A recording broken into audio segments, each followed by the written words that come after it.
Welcome to வசந்தம் சமையல். இன்றைக்கி நம்ம கம்மஞ்சோறு எப்படி செய்கிறதுன்னு பார்க்கலாம்.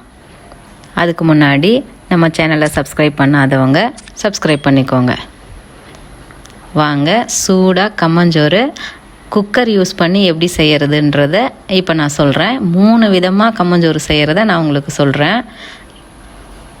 இதுக்கு ஒரு 2 கப்பு கம்பு எடுத்திருக்கேன். இந்த கப்பில் 2 கப்பு கம்பு, இதே கப்பில் அரை கப்பு அரிசி எடுத்திருக்கேன். இந்த கம்பை 1 மணி நேரம் ஊற வச்சுக்கணும். அரிசியும் ஊற வச்சுருங்க. கம்பு 1 மணி நேரம் ஊறிடுச்சு.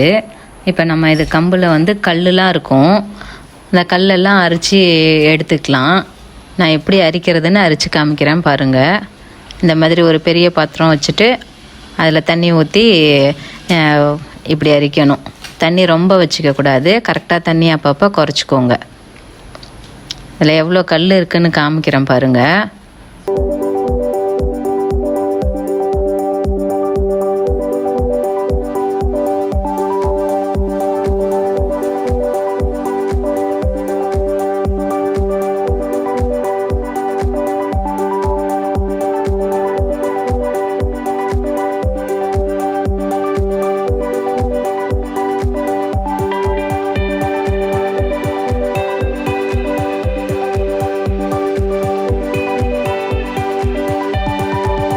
பாருங்கள், கல் தெரியுதா எவ்வளோ கல் இருக்குன்னு. இதெல்லாம் அரிக்காமல் அப்படியே போட்டால் எல்லாம் அதுலேயே தான், நமக்கு சாப்பாட்லேயே தான் வரும். இப்போ கம்பை சுத்தம் பண்ணி எடுத்தாச்சு. இதோ எவ்வளோ கல் இருக்குது பாருங்கள். இப்போ தண்ணியெல்லாம் வடிச்சிட்டு தண்ணி இல்லாமல், சுத்தமாக தண்ணி இல்லாமல் எடுத்து அரைச்சிக்கலாம். ரொம்ப நைஸாக அரைச்சிட முடியாது. நம்ம இதை அரைச்சிட்டு சளிச்சிக்கலாம். பாருங்கள், இந்த மாதிரி அரைச்சி எடுத்தாச்சு. இதை நல்லா சல்லடை வச்சு சளிச்சிட்டோன்னா நமக்கு நல்லா சாஃப்டாக உள்ள அந்த பவுடராக இருக்கிறத அப்புறமா யூஸ் பண்ணிக்கலாம். இந்த ஜல்லடையில் வர அந்த மேலே உள்ளதை ஃபஸ்ட்டு போட்டு சாப்பாட்டு குக்கரில் வச்சு செஞ்சு எடுத்துக்கலாம். பாருங்கள், இதை கடைசியாக தான் ஆட் பண்ண போகிறோம். இதை தனியாக வச்சுருங்க. இப்போ ஒரு குக்கர் எடுத்துகிட்டு நம்ம ஊற வச்சுருக்கிற அரை கப்பு அரிசி, இப்போ இந்த சளிச்சதில் ஜல்லடையில் உள்ளதை எவ்வளோ இருக்குதுன்னு அளந்துக்கோங்க. எனக்கு இது ஒரு 1.5 கப்பு வருது. 1.5 கப்பு இந்த அரைச்ச கம்பு மாவு, அரை கப்பு அரிசி, 2 கப்பு இருக்குது. 2 கப்புக்கு 1க்கு 3 தண்ணி வைக்கணும். நான் இங்கே 2 கப்பு வந்ததால் 6 கப்பு தண்ணி வச்சுக்கிறேன். 6 கப்பு தண்ணி வச்சு உப்பு போட்டு 1 ஸ்பூன் உப்பு போட்டுக்கோங்க.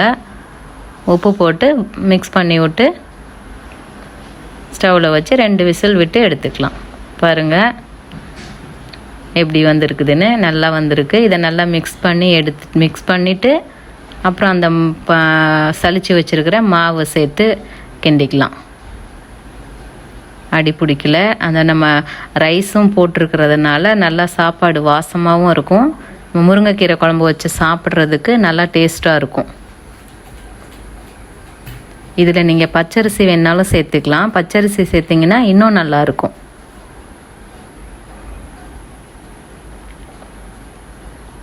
இப்போ நம்ம சளிச்சு வச்சுருக்கிற அந்த மாவு எடுத்து சேர்த்துக்கலாம். இது திரும்ப குக்கர் ஆன் பண்ணலாம் தேவையில்லை. ஜஸ்ட்டு நல்லா மிக்ஸ் பண்ணி விட்டு ஒரு 10 நிமிஷம் அப்படியே மூடி வச்சாலே போதும். நல்லா கெட்டியாயிடும். அப்படியே சூடாக எடுத்து போட்டு முருங்கைக்கீரை குழம்பு வச்சு சாப்பிட்டா செம்ம டேஸ்ட்டாக இருக்கும். முருங்கைக்கீரை குழம்பு எப்படி வைக்கிறதுன்றது நான் அடுத்த வீடியோவில் சொல்கிறேன்.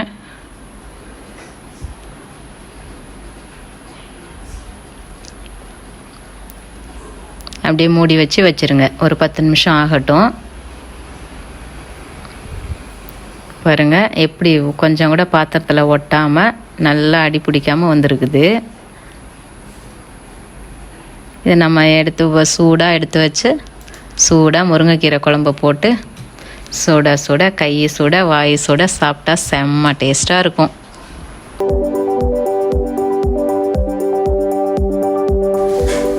சூடாக கம்மஞ்சோறும் சுட முருங்கைக்கீரை குழம்பும் இந்த மாதிரி வச்சு சாப்பிட்டு பாருங்கள், நல்லாயிருக்கும்.